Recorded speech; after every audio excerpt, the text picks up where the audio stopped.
दोस्तों, एक बार फिर से आपके अपने YouTube चैनल सूर्यांश अकेडमी में शैलेश सर आप सभी का हार्दिक स्वागत और अभिनंदन करता हूं।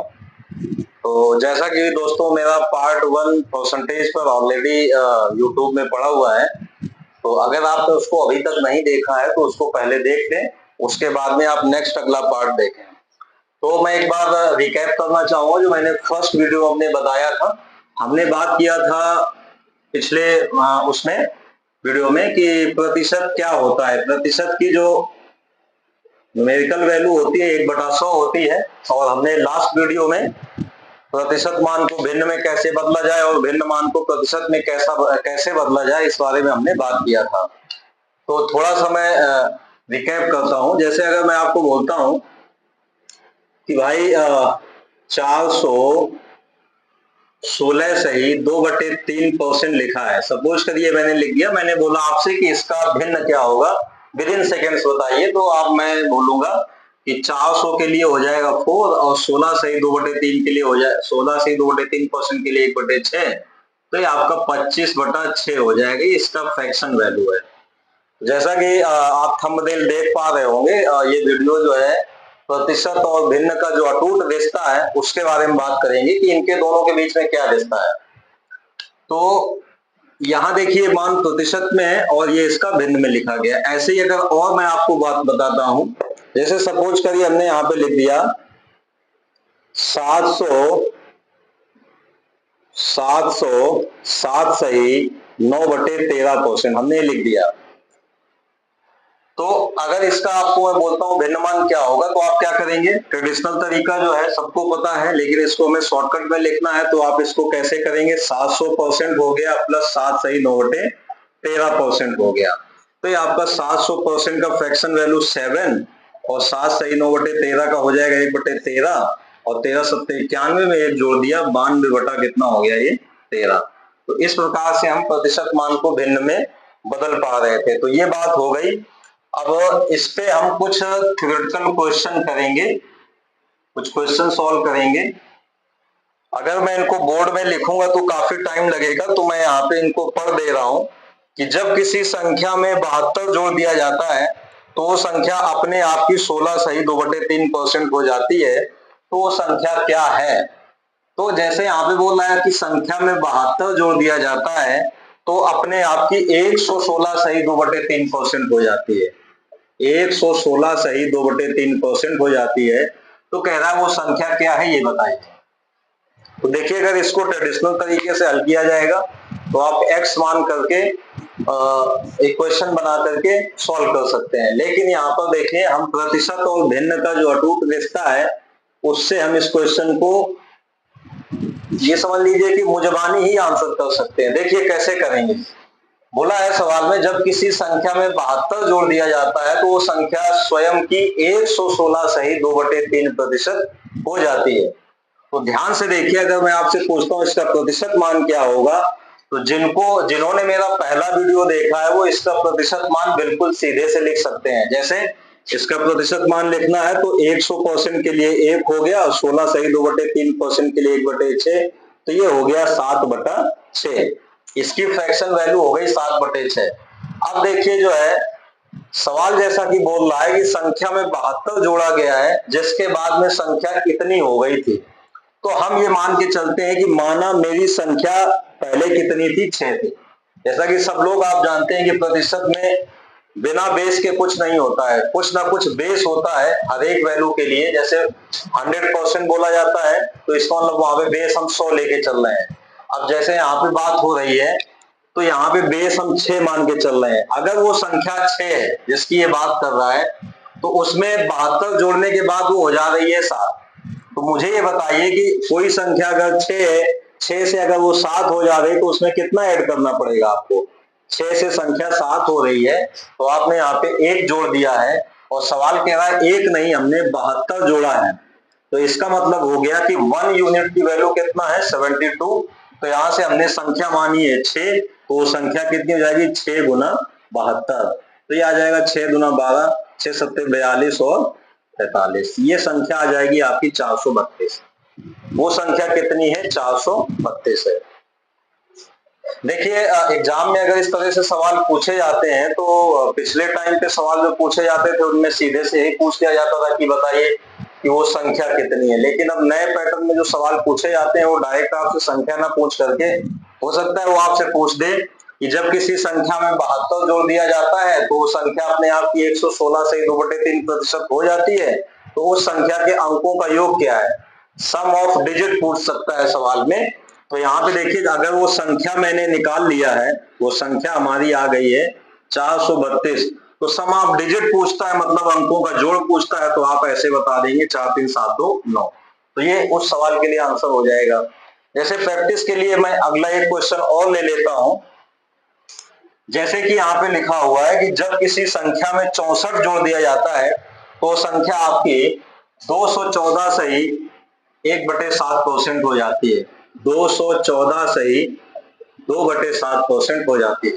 ध्यान से समझिएगा, मैं डिटेल तरीके में नहीं जाता हूं, मैं उस बात को यहाँ पे आगे बढ़ाना चाह रहा हूं कि प्रतिशत और भिन्न के बीच में क्या रिलेशन है और उस रिलेशन की वजह से इन सवालों के आंसर चुटकियों में कैसे दिए जाते हैं, फिंगर्स में आंसर कैसे दिए जाते हैं, उंगलियों पे आंसर कैसे दिए जाते हैं, इस पे हम लोग बात कर रहे हैं। तो ध्यान से समझिए, यहाँ पर सबसे पहले इसका प्रतिशत मान लिखेंगे तो वही बात करेंगे। 200 के लिए हो जाएगा 2 और 14 सही 2/7 के लिए हो जाएगा 1/7, तो ये आ जाएगा 15/7। अब जैसे कि मैंने बोला यहाँ बेस क्या है, यहाँ संख्या के बारे में बात की जा रही है, तो बेस हमारा जो है नीचे वाला हमेशा होता है भिन्न में, डिनोमिनेटर जिसको बोलते हैं। तो अगर वो संख्या मेरी 7 है, मान ले रहे हैं वो संख्या हमारी कितनी है, 7 है। 7 से संख्या कितनी हो गई है, 15। अगर कोई संख्या पहले 7 थी और बाद में 15 हो जाती है तो बताइए कितना जोड़ना पड़ेगा आपको, 8 जोड़ना पड़ेगा, तभी तो 15 होगी। अगर मैं ये कहता हूं पुरानी संख्या आपकी 7 थी, अब वो हो गई है 15, तो 7 से 15 होने में उसको कितना जोड़ना पड़ेगा, हमको 8 जोड़ना पड़ेगा। लेकिन क्वेश्चन में बोला है 8 नहीं भाई, हमने 64 जोड़ा है, इसका मतलब हमारा 8 जो है वो 64 के बराबर है सवाल के अकॉर्डिंग। तो यहाँ से 8 8 64, एक का मान कितना हो जाएगा, 64 हो जाएगा। अब यहाँ से अगर पूछा जा रहा है संख्या क्या है, तो आप बोलेंगे संख्या 7 है, तो 7 गुना 64, 7 चौके 28, 7 छंग 42, 42 2 44, वो संख्या आ जाएगी 448। वो संख्या कितनी हो जाएगी आपकी 448। तो इस प्रकार से हम जो है यहाँ पे कर सकते हैं। यहाँ देखिए कैलकुलेशन में थोड़ा मिस्टेक हो गया है, ये 8 बार कट जाएगा यहाँ पर, तो 8 से मल्टीप्लाई हो जाएगा, तो यहाँ पे संख्या आ जाएगी मेरी 8 सते 56। छोटी छोटी बातें हैं, इसको ध्यान रखेंगे। अब देखिए इसी टाइप से सवाल घटाने वाले भी आ सकते हैं। जैसे यहाँ पे हम बात कर रहे हैं, 2 क्वेश्चन मैंने करवाए जिसमें मैंने यही बात किया है कि संख्या में कुछ ना कुछ जोड़ा गया है। हो सकता है कि सवाल इसका रिवर्स दे दिया जाए कि संख्या में कुछ ना कुछ घटा दिया जाता है। तो जैसे अगला सवाल मैं बता रहा हूं आपको कि जब किसी संख्या में 45 माइनस कर दिया जाता है, घटा दिया जाता है, तो वो संख्या स्वयं की 16 सही 2/3% रह जाती है। सबसे पहले क्वेश्चन को समझना जरूरी है, आखिर हमारा क्वेश्चन है क्या। अगर आप चाहेंगे तो ये क्वेश्चन मैं यहाँ पर बोर्ड में लिख भी सकता हूँ, अगर आप चाहेंगे। अगर आप नहीं चाहते हैं, आप केवल सुन करके समझ सकते हैं, तो ये बहुत अच्छी बात है। जैसा कि यहाँ पे सवाल में बोला गया है कि जब किसी संख्या में 45 घटा दिया जाता है तो संख्या घटकर स्वयं की 16 सही 2/3% रह जाती है, तो बताइए वो संख्या क्या है। चलिए मैं एक क्वेश्चन यहाँ पूरा लिख दे रहा हूं जिससे आपको थोड़ा आसान होगा समझने में। जब किसी संख्या में 45 घटा दिया जाता है तो वह स्वयं की 16 सही 2/3% रह जाती है, तो उस संख्या के अंकों का योगफल क्या होगा। मैंने एक लाइन आगे पूछ लिया है। संख्या निकालना तो बहुत ही आसान है, हमने वहां पे पूछ लिया सम ऑफ डिजिट क्या है उस नंबर का। देखिए यहाँ पे बोल रहा है 45 घटा दिया जाता है तो कितना रह जाता है, 16 सही 2/3% रह जाता है। और इसकी फ्रैक्शन वैल्यू कितनी होती है, 1/6। जब भी प्रतिशत मान दिखाई देगा सबसे पहले उसका हम फ्रैक्शन वैल्यू लिखेंगे इस तरह के क्वेश्चन को सॉल्व करने के लिए। तो भाई यहाँ पे ये बताइए हमको कि अगर वो संख्या 6 थी और 6 से जो है घटने के बाद में 1 रह गई है, जैसा कि यहाँ पे बताया जा रहा है भिन्न के द्वारा। अगर वो संख्या 6 थी तो घट करके 1 रह गई है तो कितना घटाया गया है, जाहिर सी बात है 5 घटाया गया इसके अकॉर्डिंग। पहले संख्या 6 थी अब 1 रह गई तो 6 से 1 होने के लिए कितना घटाना पड़ेगा, 5। तो भाई 5 का मान सवाल कह रहा है 45 के बराबर है। सवाल में बोला है कि 5 नहीं बल्कि 45 घटाया गया है। तो 5 नहीं 45, 1 का मान यहाँ से कितना हो जाएगा, 9। तो यहाँ से 6 का मान कितना हो जाएगा, वो संख्या आ जाएगी 6 नामक 54। वो संख्या 54 है। तो सवाल में पूछा है सम ऑफ डिजिट बताइए, सम ऑफ डिजिट बताइए, संख्या के अंकों का जोड़ बताइए। तो भाई 54 के अंकों को जोड़ देंगे तो 5 4 9 इस सवाल के लिए आंसर हो जाएगा। दोस्तों और क्वेश्चन हम यहाँ पे करते हैं, जैसे मैं बोल देता हूं यहाँ पर अगला क्वेश्चन हो जाएगा आपका कि जब किसी संख्या में 72 कम कर दिया जाता है तो घटकर स्वयं की 11 सही 1/9% रह जाती है। यहाँ पे हमने 72 घटा दिया है, घट के कह रहा है 11 सही 1/9% रह जाती है। तो उस संख्या के अंकों का योगफल क्या होगा। तो देखिए सिंपल सी बात है, जब भी प्रतिशत का सवाल आप सॉल्व करना चाहेंगे तो सबसे पहले हम ये देखेंगे कौन सी प्रतिशत वैल्यू यूज की गई है। सवाल आसान है या कठिन है वो इस बात पे निर्भर करेगा कि ये जो प्रतिशत मान यूज किया गया है वो वैल्यू क्या है। जैसे यहाँ पे हम देख पा रहे हैं कि यहाँ पर जो मेरे सवाल में वैल्यू है वो 11 से 1/9% है। तो भाई 11 से 1/9% है तो इसका मतलब क्या हो गया, इसका हम भिन्न मान लिखेंगे जल्दी से। तो भाई इसका भिन्न मान कितना हो जाएगा, 1/9। फ्रैक्शन वैल्यू हो जाएगी 1/9। अब इसको समझेंगे कैसे, यहाँ देखिए संख्या के बारे में बात कर रहा है। तो मैं ये कहूंगा कि अगर वो संख्या 9 थी तो 9 से अब घट करके कितनी रह गई है, 1 रह गई। आप यहाँ देख पा रहे होंगे अगर वो संख्या 9 थी तो 9 से अब कितनी बची है, 1। अगर कोई संख्या 9 थी और 9 से बची है 1, इसका मतलब उसमें कितना माइनस करना पड़ेगा, 8 माइनस करना पड़ेगा। लेकिन सवाल कह रहे हैं 8 नहीं 72 माइनस किया गया है। तो 8 का मान अगर 72 के बराबर है तो 1 का मान 9 आएगा। तो संख्या हमने मान के रखी है 9 है, तो 9 गुना 9 ये हो जाएगा 81। वो संख्या कितनी है भाई, 81 है। लेकिन हमने सवाल में पूछा है अंकों का योगफल बताइए, सम ऑफ डिजिट बताएं। तो सम ऑफ डिजिट जानने के लिए हो जाएगा 9 नहीं सॉरी 9 + 9 हो जाएगा 18। इस प्रकार से इस सवाल को बहुत ही आसानी से आंसर किया जा सकता है। मैं उम्मीद करता हूं दोस्तों आपको ये बातें समझ में आ रही होंगी।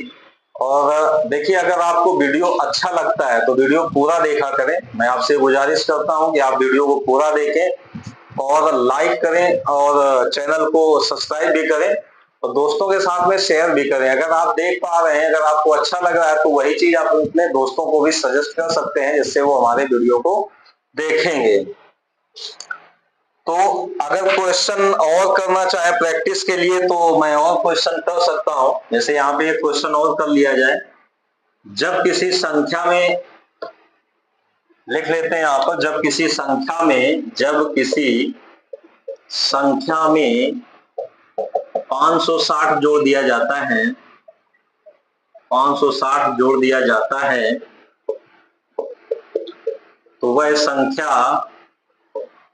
संख्या स्वयं की 333 सही 1/3% हो जाती है। 333 सही 1/3% हो जाती है तो वो संख्या बताएं, तो वो संख्या ज्ञात करें। बहुत आसान है दोस्तों, बिल्कुल इस सवाल का आंसर आंख बंद करके दिया जा सकता है। जैसे हमने सबसे पहले बताया, आप कोई भी सवाल हल करें, परसेंटेज का कोई भी सवाल हो, कोई भी प्रतिशत का सवाल हो, तो सबसे पहले हमें ये देखना है कि वहां पे प्रतिशत वैल्यू क्या यूज की गई है। सवाल इसी बात पे डिपेंड करता है कि वो प्रतिशत मान कितना आसान है या कितना कठिन है, उसी के आधार पे सवाल का डिफिकल्टी लेवल तय होता है। तो यहाँ पे देखिए 333 सही 1/3%, क्या आप सबको इसका भिन्न मान मुजबानी पता है? क्या आपको मूजबानी इसका भिन्नमान पता है? अगर पता है तो आप सीधे लिख सकते हैं, 3 + 1/3 लिखेंगे तो हो जाएगा 10/3। ध्यान से समझिए, सवाल में बोला है कि संख्या में 560 जोड़ा गया है, तो वो इतनी हो गई थी, इतने परसेंट। तो यहाँ पे मैं ये कहूंगा कि अगर वो संख्या पहले 3 थी तो 3 से हो गई है 10। तो ये बताइए, अगर कोई संख्या 3 है उसको 10 होना है तो कितना ऐड करना पड़ेगा? 7 जोड़ना पड़ेगा। लेकिन सवाल कह रहा है 7 नहीं भैया, 560 जोड़ा गया है, तो ये 7 यूनिट 560 के बराबर है।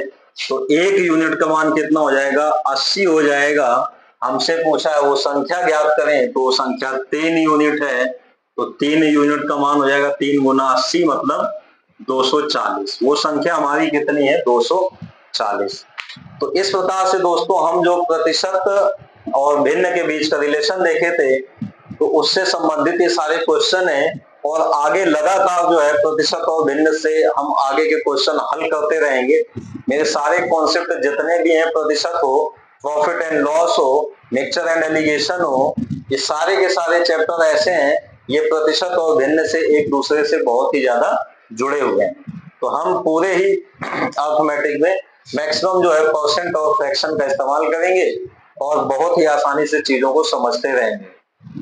तो उम्मीद करता हूं ये वीडियो आपको पसंद आएगा। और अगर कोई चीज आपको समझ में नहीं आती है तो आप कमेंट बॉक्स में अपना बात रख सकते हैं, और उसके आधार पे मैं आपके जो है डाउट को क्लैरिफाई करने का कोशिश करूंगा। तो आज की क्लास हम यहीं तक रखते हैं। नेक्स्ट पार्ट में हम इससे भी और अच्छी चीजें पढ़ने की कोशिश करेंगे, प्रतिशत से रिलेटेड जो भी है। तो आज के लिए धन्यवाद, मिलते हैं नेक्स्ट वीडियो में।